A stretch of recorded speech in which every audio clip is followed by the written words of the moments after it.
সাতক্ষীরা সদর উপজেলার রইজপুর খালের উপর 2021 সালে শুরু হয় পুরনো সেতু ভেঙে নতুন সেতু নির্মাণ কাজ। দায়িত্ব পায় ঠিকাদারি প্রতিষ্ঠান সলিউশন ডিজাইন। 4.5 কোটি টাকা ব্যয়ে 60 মিটার দৈর্ঘ্যের সেতু নির্মাণ কাজ শেষ হওয়ার কথা ছিল 2022 সালের নভেম্বরে, কিন্তু 4 বছর পেরিয়ে গেলেও শেষ হয়নি নির্মাণ কাজ। পিলার ও সেতুর উপরের অংশ ঢালাই ছাড়া নেই কোনো অগ্রগতির দৃশ্য। সদর উপজেলার ঘোনা, শিবপুর, আগরদাড়ি ও আলীপুর ইউনিয়নের লক্ষাধিক মানুষের যাতায়াতের মাধ্যম এই সেতু। সেতুটি নির্মাণ কাজ শুরুর পর বিকল্প হিসেবে পাশেই একটি কাঠের সাঁকো নির্মাণ করা হয়। সেই সাঁকো দিয়ে এখনও ঝুঁকি নিয়ে যাতায়াত করছেন স্থানীয়রা। এতে প্রায় ঘটছে দুর্ঘটনা।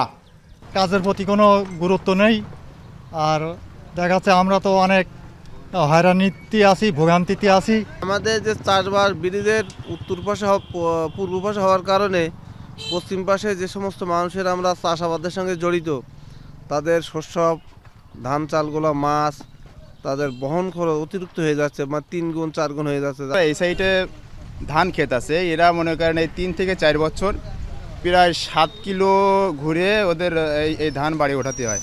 সংস্কারের দেরিতে আমাদের সাতক্ষীরা টু ঘুনা যাতায়াতের প্রত্যেক মানুষের ভোগান্তি হয়, যানবাহন চলাচলের কষ্ট হয়। কাঠের পোল যেটা নিচেতে দেওয়া আছে, এটা দেওয়ার কথা ছিল লোহার ইস্পাত, দেওয়া হয়নি।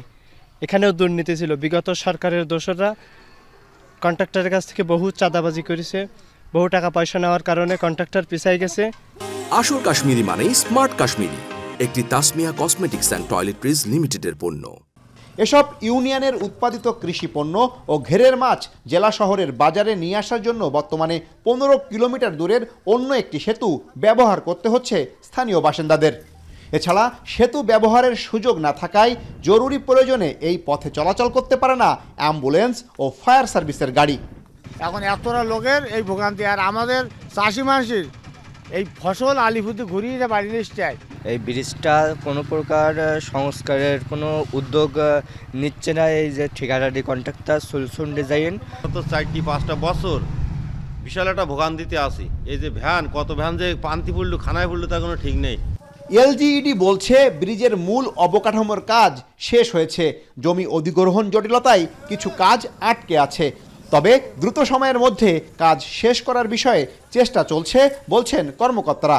জমি সংক্রান্ত জটিলতা এবং ডিজাইন সংক্রান্ত জটিলতার জন্য কাজটা আসলে একটু ডিলে হয়, কিন্তু বর্তমানে ব্রিজের মূল স্ট্রাকচারের কাজ 100% কমপ্লিট হয়ে গেছে।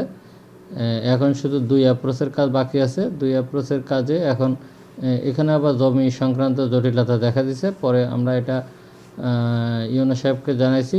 স্থানীয় সরকার প্রকৌশল অধিদপ্তর অনূর্ধ্ব 100 মিটার সেতু নির্মাণ প্রকল্পের অধীনে এই সেতুটি নির্মাণ কাজ শুরু করে। আহসান রাজীব, এখন সাতক্ষীরা।